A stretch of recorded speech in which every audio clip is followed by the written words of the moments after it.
Hello tears, welcome to China tips.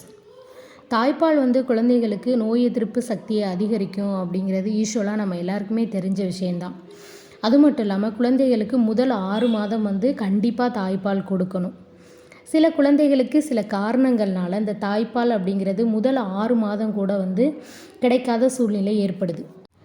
இந்த குழந்தைகள் வளர வளர அவங்களுக்கு இம்யூனிட்டி லெவல் அப்படிங்கிறது குறைவானதாகவே இருக்கிறனால காய்ச்சல், சளி, சோர்வு இந்த மாதிரி பிரச்சனைகளால் அவங்க அடிக்கடி அஃபெக்ட் ஆகுவாங்க.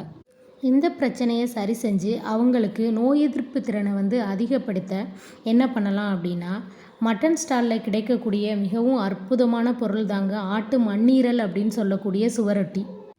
இந்த சுவரொட்டியை 2 வயதிலிருந்தே குழந்தைங்களுக்கு சாப்பாட்டோடு சமைச்சு கொடுக்க ஆரம்பிக்கலாம்.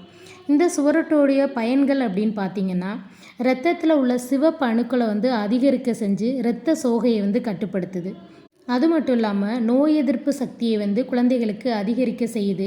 இதில் ரிச் சோர்ஸ் ஆஃப் அயன் இருக்கனால குழந்தைங்களுக்கு சோர்வு அப்படிங்கிற ஒன்று வராமல் பார்த்துக்கிறது. அது மட்டும் இல்லாமல் விட்டமின் சியும் இருக்குது. குறைஞ்சது வாரம் ஒரு முறையாவது இந்த குழந்தைகளுக்கு சுவரொட்டியை கொடுத்து வரலாம். தேங்க்யூ.